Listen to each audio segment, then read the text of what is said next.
Dans cette séquence, nous allons aborder les caractéristiques du métabolisme des organismes hétérotrophes. Les levures sont des organismes unicellulaires qui font partie du groupe des champignons.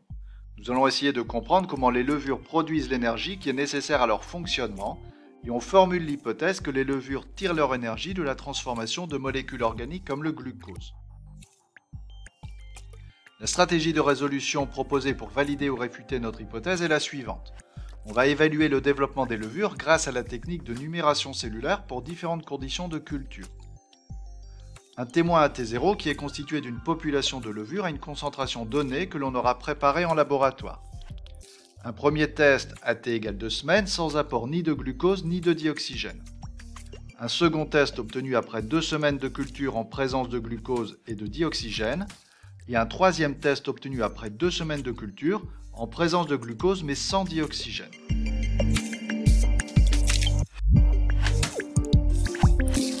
La technique de numération cellulaire repose sur l'utilisation d'une lame de comptage au niveau de laquelle on va déposer une goutte de la suspension de levure que l'on a cultivée.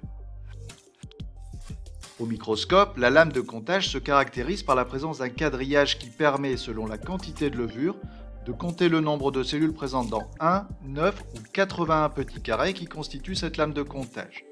L'objectif est de connaître, après un calcul que l'on ne détaillera pas ici, la concentration en levure par microlitre. Commentons les résultats obtenus. La suspension initiale de levure qui a été préparée au laboratoire contient 1200 levures par microlitre. Dans des conditions expérimentales dans lesquelles on ne fournit pas de glucose aux levures, peu importe qu'il y ait ou non du dioxygène, on constate que la concentration de levure au bout de 2 semaines a diminué. On peut donc affirmer que sans glucose, les levures meurent. La deuxième expérience se déroule en conditions aérobies, ce qui signifie en présence de dioxygène. On apporte aussi aux levures de l'eau et du glucose. La concentration initiale de la culture de levure est de 1200 levures par microlitre, la même quantité que dans la première expérience. Au bout de 2 semaines de culture, on constate que le nombre de levures a augmenté. On constate aussi que la quantité de glucose a diminué, ce qui signifie que les levures ont consommé du glucose. On en conclut donc qu'en conditions aérobies, les levures se développent beaucoup. La dernière expérience se déroule en conditions anaérobies, c'est-à-dire en l'absence de dioxygène. On apporte malgré tout de l'eau et du glucose aux levures. On constate ici que la quantité de levure a augmenté, mais faiblement. On constate par ailleurs qu'elles ont consommé beaucoup de glucose. On peut donc en conclure qu'en conditions anaérobies, les levures se développent peu, mais se développent quand même. Il existe donc pour les levures 2 types de métabolisme hétérotrophes qui nécessitent chacun du glucose. Le premier est la respiration et le second est la fermentation. On constate que la respiration a malgré tout un rendement énergétique bien plus important que celui de la fermentation.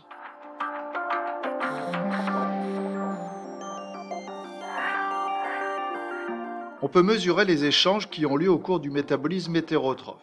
Au cours de cette expérience, on constate 2 phases de métabolisme. Au début de l'expérience, les levures disposent de dioxygène et on constate que les levures consomment ce dioxygène en même temps qu'elles rejettent du dioxyde de carbone. Les levures pratiquent donc un premier type de métabolisme qui est le métabolisme respiratoire. À partir du moment où il n'y a plus de dioxygène à disposition, on constate qu'un autre métabolisme prend le relais.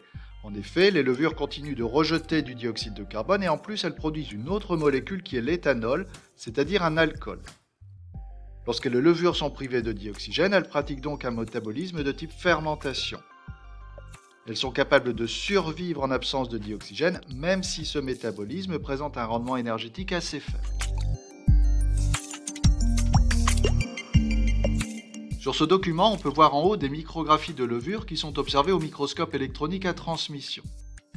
Sur la micrographie de gauche, il s'agit de levures cultivées en milieu anaérobie, c'est-à-dire privées de dioxygène, alors que sur la micrographie de droite, on observe des levures qui sont cultivées en milieu aérobie, c'est-à-dire bien oxygéné. On constate une différence fondamentale entre ces 2 levures, qui est la présence d'organites particuliers lorsque du dioxygène est présent dans l'environnement. Ces organites sont des mitochondries. Il s'agit donc des organites qui sont impliqués dans la respiration.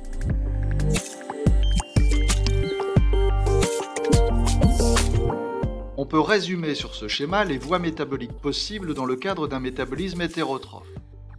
Dans un premier temps, le glucose est transformé en une première molécule que l'on appelle le pyruvate, grâce à l'action d'une première enzyme. En l'absence de dioxygène, le pyruvate va être transformé en dioxyde de carbone, éthanol et énergie grâce à une deuxième enzyme. C'est ce que l'on appelle un métabolisme hétérotrophe anaérobie de type fermentation. En présence de dioxygène, le pyruvate va entrer dans la mitochondrie, puis va y être transformé, ce qui va donner beaucoup d'énergie. Cette transformation du pyruvate dans la mitochondrie grâce à des enzymes spécialisées nécessite du dioxygène. Il s'agit ici d'un métabolisme hétérotrophe aérobie, c'est celui de la respiration.